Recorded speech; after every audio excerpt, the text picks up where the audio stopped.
This channel does not promote any violent, harmful, or illegal activities. All content provided by this channel is meant for an educational purpose only. দেখুন, প্রথম দফার ভোটের আগে তৃণমূল একটা video তৈরি করেছে, আর সেই ভিডিওটা দেদার ছড়িয়ে দেওয়া হচ্ছে সামাজিক মাধ্যমে। প্রচার করা হচ্ছে যে কেউ কোনো একজন বিজেপির কোনো একজন মহিলা মোর্চার নেত্রী, তিনি নাকি কোচবিহারে বলেছেন যে যদি কোথাও গিয়ে বিজেপি 35টা আসন পান তাহলে তার 25-এ তৃণমূল সরকার উল্টে যাবে, আর তখন বিজেপি সরকার গড়বে, এবং বিজেপি সরকার যদি গড়ে তাহলে লক্ষ্মীর ভাণ্ডার বন্ধ করে দেওয়া হবে। এবার তার আগে বা পরে তিনি কি বলেছেন সেটা নিয়ে আর কারোর মাথা ব্যথা নেই, ওগুলো কেটে ছেঁটে শুধু ওই পোর্শনটা কিন্তু ভাইরাল হয়ে গেছে তার বক্তব্যে।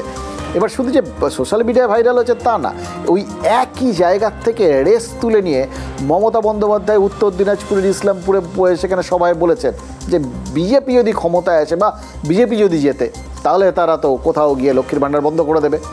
অভিষেক বন্দ্যোপাধ্যায় তিনি বলেছেন যে যদি কোচবিহারে নিশীথ প্রামাণিক জিতে যান তাহলে তো তিনি ওখানে কোথাও গিয়ে এই সমস্ত লক্ষ্মীর ভাণ্ডারগুলো বন্ধ করে দেবেন।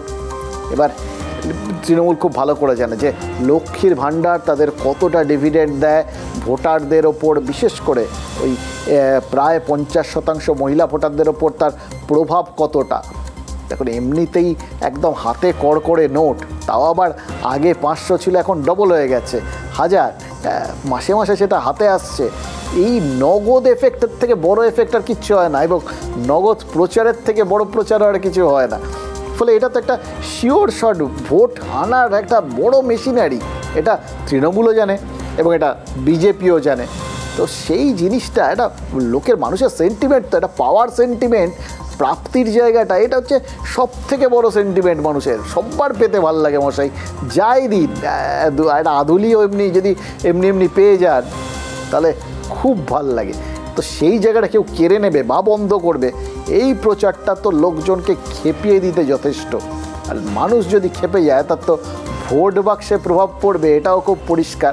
ফলে বিজেপির আশঙ্কিত হওয়ার তো যথেষ্ট সম্ভাবনা রয়েছে, আর তাদের এই আশঙ্কাটা তৈরি করার জন্য আরও বেশি বেশি করে তৃণমূল প্রচার করছে গোটা ব্যাপারটা। সেজন্যই বোধহয় শুভেন্দু অধিকারী বলেছেন যে তারা ক্ষমতায় এলে শুধু মানে দেখুন, এর মধ্যে আরও অনেকগুলো ব্যাপার আছে, কিন্তু এটাও একটুখানি বিবেচনা করতে হবে যে নিশীথবাবু জিতলে কোথাও গিয়ে বন্ধ হয়ে যাবে লক্ষ্মীর ভাণ্ডার। আরে লক্ষ্মীর ভাণ্ডার তো একটা রাজ্য সরকারের প্রকল্প, সেটা নিশীথবাবু কী করে বন্ধ করে দেবে, তাই না, দুম করে। তবে হ্যাঁ, ওই তার সঙ্গে ওই বাকি জিনিসগুলো ধরে নিতে হবে যে তাহলে তারা জিতলে, নিশীথবাবু জিতলেও তার মানে ধরে নিতে হবে যে কোথাও গিয়ে সরকার পড়ে যাবে আর কি, তাহলে তো বন্ধ করতে থাকবে। এগুলো অনেকগুলো জটিল বিষয় আছে, সে যাক। কিন্তু যেটা বলছিলাম শুভেন্দু অধিকারীর কথা, শুভেন্দু অধিকারী ওই জন্য খুব মানে সুনিশ্চিতভাবে বলে দিয়েছেন, পরিষ্কার করে বলছেন, ডাক গুড়গুড় করেননি যে তারা যদি জেতেন বন্ধ তো হবেই না লক্ষ্মীর ভাণ্ডার, উল্টে ওই 1000 টাকাটাকে তারা বাড়িয়ে 3000 টাকা করে দেবেন। তাহলে বুঝতে পারছেন যে এই যে ব্যাখ্যানগুলো, এগুলোর মধ্যে দুটো কোথাও গিয়ে বার্তা লুকিয়ে রয়েছে। এক, লক্ষ্মীর ভাণ্ডার এটা সব থেকে গুরুত্বপূর্ণ ইস্যু এই ভোটে, নগদ দিয়ে ভোট পাওয়া। এবার সেই জায়গাটায় কেউই চান না সেটাকে টাচ করতে। এই স্ট্র্যাটেজিটা সে তৃণমূল হোক বা বিজেপি হোক, সবার কাছেই কিন্তু সবচেয়ে গ্রহণীয় এবং আদর্শ স্ট্র্যাটেজি। এটা ভালো, বেশ নিজেদের মধ্যে এরকম দরাদরি করতে করতে যদি এই লক্ষ্মীর ভাণ্ডারের অ্যামাউন্টটা বাড়তে থাকে তাহলে তো খুব খারাপ হয় না। আর দ্বিতীয়ত, কোথাও গিয়ে মমতা বন্দ্যোপাধ্যায়ও কিন্তু ওই সরকার পড়ে যাওয়ার বিষয়টা নিয়ে আবার কথা বলে ফেললেন। কোথাও গিয়ে মানে অপছন্দের বিষয়গুলো লোকে কিন্তু বলতে বলতে এবং কোথাও গিয়ে একটা চাপ তৈরি হয়ে গেলে অনেক সময় বেরিয়ে ঠেরিয়ে আসে। ফলে এটা কিন্তু তাহলে বিজেপির সাফল্য বলে ধরতে হবে যে তারা কনস্ট্যান্ট। সেই কবে অমিত শাহ এসে বলেছিলেন যে কোথাও গিয়ে 35টা আসন যদি তারা পান তাহলে 26 পর্যন্ত সরকার আর থাকবে না। সেটা তারপর থেকে শুভেন্দু অধিকারী বা সুকান্ত মজুমদার এরা কনস্ট্যান্ট বলে যাচ্ছিলেন। এই বলে বলে তারা যে একটা এফেক্ট তৈরি করতে পেরেছেন সেটা কিন্তু মমতা বন্দ্যোপাধ্যায়ের কথার থেকে একদম পরিষ্কার যে তাদের ওপর একটা চাপ তৈরি হয়েছে। আরও একটা জিনিসের মধ্যে লুকিয়ে আছে জানেন তো, শুভেন্দু অধিকারী অ্যামাউন্টটা বাড়িয়ে দেবেন বলেছেন, কিন্তু সঙ্গে সঙ্গে বলেছেন লক্ষ্মীর ভাণ্ডারের মানে ওই নামটা চেঞ্জ করে দেবেন, তারা ওটাকে অন্নপূর্ণার নামে করবে। মানে বুঝতে পারছেন, দেবদেবীদেরও আমরা ওরা হয়। আর দ্বিতীয়ত বিষয়টা হচ্ছে এই একটা চান্স দেখতে পাচ্ছি কোথাও গিয়ে অন্নপূর্ণাও কিন্তু একটা বিরাট এরকম মানুষের কাছে একটা বড় বাড়োয়ারি ব্যাপার হয়ে যেতে পারে। মঙ্গলবার কোচবিহারের প্রচারে বিজেপিকে বিত্তে ভাইরাল অডিও শুনিয়েছিলেন অভিষেক বন্দ্যোপাধ্যায়। কালকে বিজেপির এক নেত্রী তিনি সভা করে বলেছে কুচবিহার থেকে যে বিজেপি যদি কুচবিহারে যেতে এবং বাংলায় 35টা আসন পায় তাহলে 3 মাসের মধ্যে লক্ষ্মীর ভান্ডার বন্ধ হয়ে যাবে। আপনাদের শোনাতে পারি আমি, আপনারা শুনবেন কি ছিল সেই অডিও ক্লিপে? এই লক্ষ্মীর ভান্ডার আর বেশি দিন চলবে না, আগামী 3 মাসের মধ্যে বন্ধ হবে। বিজেপির অভিযোগ, বক্তব্যের একটা অংশ তুলে ধরে প্রচার করছে তৃণমূল। রাজ্যে বিজেপি সরকার হলে ভিক্ষে না দিয়ে স্বাবলম্বী করে তোলা হবে ভোটারদের, এটাই বলতে চেয়েছিলেন নেত্রী।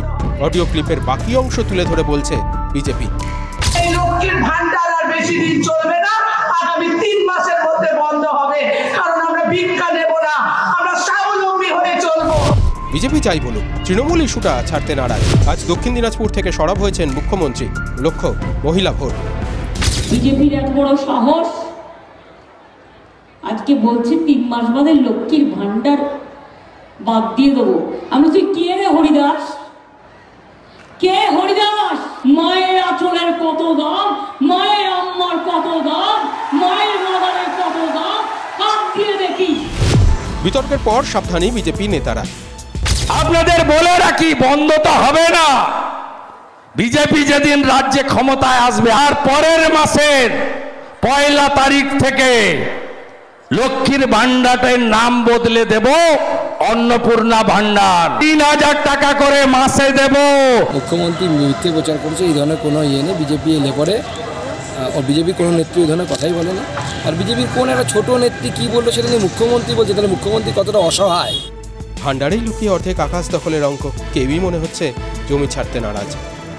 দেখুন, এই একটু আগে আপনাদের বললাম না যে কোথাও গিয়ে এই দেবী অন্নপূর্ণা নাকি মা লক্ষ্মী কে আশীর্বাদ করছেন, তার থেকে বোঝা যাবে মানে কার কল্যাণে আপনারা টাকা পাচ্ছেন, তার থেকে বোঝা যাবে যে আশীর্বাদটা কে অ্যাকচুয়ালি পেয়েছেন। মানে বিজেপি পেয়েছে, বিজেপি কার আশীর্বাদ পেল, নাকি তৃণমূল মা লক্ষ্মীর আশীর্বাদ পেল, এরকম একটা ব্যাপার। এসব দেখে দেখে আপনাদের মনে হতে পারে যে এই সমস্ত কী হচ্ছে, মানে এরকমভাবে ধর্ম দেবদেবী এদের সাথে রাজনীতিকে গুলিয়ে ফেলা ঠিক নাকি? একদম ঠিক না, বিশ্বাস করুন, ফেলছিও না। আপনাদের প্রথমেই যেটা ব্যাখ্যা করে দিয়েছিলাম আরেকবার মনে করিয়ে দিচ্ছি, নেতাদের মতোই মনে করিয়ে দিচ্ছি। আসলে দেবদেবীরা আমরা ভোটাররা, সেটা রাজনৈতিক নেতাদের জন্য। ফলে তারা যখন কারোর নাম নেন, আসলে তার পেছনে তারা দেখেন আমাদের চেহারাটা, আমাদের ছবিগুলো তাদের সামনে ভেসে ওঠে, সেই অনুযায়ী তারা বক্তব্যগুলো রাখেন। এটাই হচ্ছে রাজনৈতিক দেবদেবীদের বিশেষত্ব। এবার এই রাজনৈতিক দেবদেবী বাছাইয়ের মধ্যে দিয়ে তারা কিন্তু ওই কোনখানে কোন দেবতাকে কিভাবে পুজো করতে হবে সেটাও ঠিক করে নেন। ওই বলছিলাম, এই যেরকম এই লক্ষ্মীর ভাণ্ডার সংক্রান্ত বিষয়গুলো যেখানে উঠে এসছে, তাতে তো কোথাও গিয়ে তাদের স্বার্থ ক্ষতিগ্রস্ত হতে পারে বা ধাক্কা লাগতে পারে, এটা কোথাও গিয়ে বুঝে গেছে বিজেপি। তারা কিন্তু ওই অন্নপূর্ণার ভাণ্ডারের কথাটা তার পাল্টা হিসেবে তুলে ধরেছে, তুলে ধরে শুধু থামেনি। মানে ওটা সবসময় রাজনীতিতে একটা এক্সট্রা কিছু দেওয়ার বিষয় থাকে, বিজেপিও দিয়েছে। তারা এবার পাল্টা ইস্যু হিসেবে ধরে নিয়েছে জগদীশ বসুনিয়ার স্ত্রী বিতর্ককে। এই দেখুন আপনাদের হীরের প্রার্থী, হীরের টুকরো ছেলে, হীরের প্রার্থী, হীরের টুকরো ছেলে জগদীশ বসুনিয়াকে এভাবেই পরিচয় করিয়েছিলেন মুখ্যমন্ত্রী। হাই স্কুলের শিক্ষক, সিতাই বিধানসভার বিধায়ক, নম্র ভদ্র মার্জিত জগদীশকেই লোকসভায় নিশীথ প্রামাণিকের বিরুদ্ধে দাঁড় করিয়েছে তৃণমূল। ভোটের ঠিক আগে সেই জগদীশ বসুনিয়াকে নিয়ে ব্যক্তিগত আক্রমণের পথে হাঁটছে বিজেপি শিবির। অভিযোগ, তৃণমূলের প্রার্থীর নাকি 2খানা বিয়ে। আমরা যে ভোটার লিস্ট পেয়েছি, একজন স্ত্রী তার নাম, স্বামীর নাম দেখাচ্ছেন জগদীশ চন্দ্র রায় বসুনিয়া। দ্বিতীয় সঙ্গীতা রায় বসুনিয়া, তিনিও তার স্ত্রী, এটা কি করে সম্ভব? রাত পোহালেই ভোট, 48 ঘন্টা আগে ভোটের প্রচার শেষ হয়েছে, আর তারপরেই আস্তিন থেকে তাসটা বের করেছে বিজেপি। হিন্দু ম্যারেজ অ্যাক্ট অনুযায়ী দুটি বিবাহ করতে পারেন না, কিন্তু সরকারি কাগজপত্রে প্রমাণ পাওয়া যাচ্ছে যে জগদীশ বসুনিয়ার দুজন স্ত্রী। আদর্শ আচরণ বিধি বাম, পাল্টা প্রচারের সুযোগ না পেলেও মাস্টারমশাই প্রার্থী কিন্তু স্বীকার করেছেন কেন এই বিপত্তি। শুক্তারা বর্মা বসুনিয়া আমার প্রথম স্ত্রী, এবং তিনি আলাদা বাড়িতে থাকেন। দিনাটায় যে বাড়ি আমার আছে সেই বাড়িতে তিনি আলাদা থাকেন, এবং আমি যে সীতাই বাড়িতে থাকি সেখানে সঙ্গীতা রায় বসুনিয়া আমার সঙ্গে থাকেন। তো সেখানে আইন অনুযায়ী, হিন্দু ম্যারেজ একটা আইন অনুযায়ী, যেহেতু আমাদের মধ্যে ডিভোর্স হয়নি, তাই শুক্তারা বর্মা বসুনিয়া আমার বৈধ স্ত্রী হিসাবে আইনত তাকেই দেখাইতে হচ্ছে। কথায় বলে রাজার শহর কোচবিহার। রাজা রাজরারা একাধিক বিয়ে করতেন ঠিকই, কিন্তু বিবাহ বিচ্ছেদ না হওয়ায় জগদীশ বসুনিয়া যে এমন আক্রমণের মুখে পড়বেন সেটা কি জানতেন না, নাকি ভাবেননি? এখন তৃণমূল প্রার্থীদের দুটি স্ত্রী বা 20টি স্ত্রী থাকাটা কোনো অবাক হওয়ার বিষয় নেই। কাজে ওনাকেই ঠিক করে বলতে হবে কোনটা আসলে ওনার রেজিস্টার্ড আর কোনটা 1 নম্বর। দেখুন, এবারের ভোটে তো প্রচার করার জন্য বা এগিয়ে নিয়ে যাওয়ার জন্য তাদের প্রার্থনাকে অনেক ইস্যু আছে চারপাশে। সন্দেশখালি বিজেপি কবে দখল করে নিয়েছে সেটা নিয়ে প্রচার করছিল, সন্দেশখালির নির্যাতিতাদের তারা মঞ্চে শুদ্ধ নিয়ে আসছিল, এগুলো তো হচ্ছিল। তার সঙ্গে এই দুর্নীতি টুর্নীতি, চাকরি চুরি, হ্যানা তেনা বহু জিনিস আছে, তার তৃণমূলেরও বহু কিছু আছে বলার মতো। কিন্তু সেইগুলো সব ছেড়ে দিয়ে, কোচবিহারেরও অনেক বেসিক সমস্যা আছে, সেই সব কিছুকে ছেড়ে দিয়ে আলটিমেটলি কোচবিহারের জন্য তারা তুলে নিয়ে এলো জগদীশ বসুনিয়ার বিবাহ সংক্রান্ত বিষয়টাকে। এবার এই কী তিনি মুচলেখা দিয়েছিলেন, কি আগে দিয়েছিলেন, কি পরে দিয়েছিলেন, একটা একদম ব্যক্তিগত ব্যাপারকে তারা সামনে নিয়ে চলে এলো। তার কারণ কি, তারা হয়তো মনে করছেন যে ওইখানে কোচবিহারে বাকি সমস্যাগুলো যেরকমই থাক, সেই ইস্যুগুলো নিয়ে বললে যতটা লোকের মন কাড়া যাবে বা আশীর্বাদ পাওয়া যাবে, তার থেকে অনেক বেশি পাওয়া যাবে এই রকম মুচমুচে বিষয়গুলোকে সামনে তুলে ধরতে পারলে।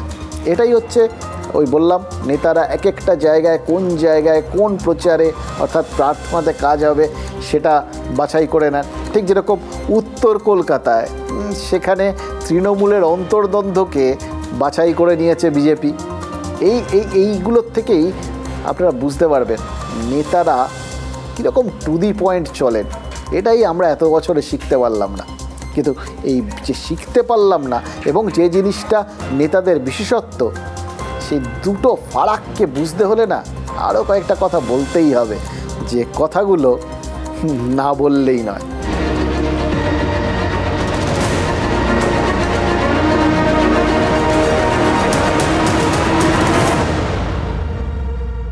আজ বেশ কয়েকদিন হয়ে গেল উত্তর কলকাতায় সুদীপ বন্দ্যোপাধ্যায়ের সঙ্গে সুদীপ বন্দ্যোপাধ্যায়ের দরজার সামনে এই যে মোনালিসা, তার যে ধর্ণা এবং ধর্ণার থেকে পরবর্তী ক্ষেত্রে অনশন, এই বিষয়টা কিন্তু চলছে, এই ইস্যুটা চলছে। মোনালিসা তৃণমূলেরই কাউন্সিলর এবং তিনি তার সাংসদের দরজায় বসে অনশন করছেন এবং দুয়ারে অনশনের কারণ হিসেবে তুলে ধরছেন কাজ করতে না পারা, একদম হাত পা বন্ধ হয়ে থাকা এবং তার সঙ্গে তাকে রাবার স্ট্যাম্প হিসেবে ব্যবহার করা, এই সমস্ত বিষয়গুলো আর কি। কিন্তু এটা আপাত দৃষ্টিতে যদি দেখেন ভালো করে, তাহলে এটা কমপ্লিটলি তৃণমূলের একটা অভ্যন্তরীণ বিষয়। কিন্তু অভ্যন্তরীণ বিষয় কি আর ভোটের সময় ওই বললাম না, রাজনৈতিক নেতাদের বিষয়টা তো খুব পাবলিক ওরিয়েন্টেড ব্যাপার, ফলে তাদের নিজস্ব বিষয় বলে কিছু থাকে না, দলেরও থাকে না, সবটা রাজনীতির বিষয় হয়ে যায়। তাই ওটাকে রাজনীতির ইস্যু করে নিচ্ছে বিজেপি। তাপস রায়, তিনি আগে ওই তৃণমূলেই ছিলেন, উত্তর কলকাতাতেই এবার বিজেপির প্রার্থী। তিনি যখন তৃণমূলে ছিলেন তখনও তার সাথে সুদীপ বন্দ্যোপাধ্যায়ের একটা এরকম বেশ ভালো আদায় কাজকালয়ের সম্পর্ক ছিল, সেটাও অভ্যন্তরীণ বিষয় ছিল, কিন্তু তারা সেটা পাবলিক করে দিয়েছিলেন। তো এখন তো আর তিনি যখন বিরোধী দলে চলে গেছেন এবং বিরোধী প্রার্থী, ফলে সেটাকে তার নিয়ে আরও বেশি কচলাতে কোনো সমস্যাই নেই। তিনি ওই বিষয়টাকে যথা জায়গায় একদম টোকা মেরে যাচ্ছেন আর কি। তিনি বলছেন যে উত্তর কলকাতায় ওখানে কোথাও গিয়ে মমতা বন্দ্যোপাধ্যায় বা অভিষেক বন্দ্যোপাধ্যায়ের তৃণমূল চলে না, ওখানে দাদা বৌদি অর্থাৎ সুদীপ বন্দ্যোপাধ্যায় আর নয়না বন্দ্যোপাধ্যায়ের তৃণমূল চলে। মানে ভাবুন, ওই নবীন প্রবীণ দ্বন্দ্ব নিয়েই কত কাণ্ড হয়ে গেল। তাপস রায় আবার সেখানে আরও একটা ভাগ করে দিলেন আর কি, কাটা খায় নুনের ছিটে দেওয়া আর কি। আর যেহেতু ছিলেন তৃণমূলের, ফলে জানেন এক্স্যাক্ট কোন জায়গায় ছিটেটা দিলে কাজ হবে, সেই অনুযায়ী দিচ্ছেন আর কি। তো এবার তার সঙ্গে সঙ্গে এটাও বলেছেন যে ওখানে উত্তর কলকাতায় এরকম অনেক মোনালিসা আছেন, সবাই নাকি সময় মতো জবাব দেবেন। অর্থাৎ এই যে ভোটটা হবে তাতে মোনালিসারা, প্রকাশ্যে থাকা মোনালিসা এবং অন্তরালে থাকা মোনালিসা, এরা একটা বড় ফ্যাক্টর হবে। তাপস রায়ের এটা আশা যে এই যে তার যে প্রচার বা তার যে প্রার্থনা, এটা বিফলে যাবে না, এরাই তার মনস্কামনা পূরণ করে দেবেন। কিন্তু উল্টো দিক থেকে দেখুন, মোনালিসা নিজে বলছেন যে তার এই সমস্ত যে অনশন বা তার যে সত্যাগ্রহ, এগুলো ভোটে প্রভাব ফেলবে না বলছেন বটে, কিন্তু এই একবার মানে পলিটিক্সের বাজারে একটা জিনিস ছেড়ে দিলে তারপর সেটা কিন্তু বাড়াবাড়ি হয়ে যায়, কারুর আর সেটার উপর কোনো নিয়ন্ত্রণ থাকে না। আর তার মধ্যে দেখুন কুণাল ঘোষ, তিনি এখনও তৃণমূলের রাজ্য সাধারণ সম্পাদক, তিনি কিন্তু পক্ষান্তরে মোনালিসাকেই সমর্থন করেছেন এবং করে গোটা বিষয়টায় সুদীপ বন্দ্যোপাধ্যায়ের অস্বস্তি কিন্তু বেড়েছে বই কমেনি। যেটা কাম্য নয় সেটার জন্যই আজকে এখানে বসে থাকা। কাউন্সিলর যে কাজগুলো করতে চায় সেগুলোতে বাধা আসছে, সেই জন্যই বসে থাকা। হ্যাঁ, জানিয়েছি, আমি মৌখিকও বলেছিলাম অনেকবার, বিধায়ককে, সাংসদকে বলেছি, এমনকি রিটেনও দিয়েছিলাম, কিন্তু প্র্যাকটিক্যালি ফিল্ডে নেবে সেরকম কোনো সুরাও পাইনি। কতদিন ধর্ণা অবস্থান চালিয়ে যাবেন?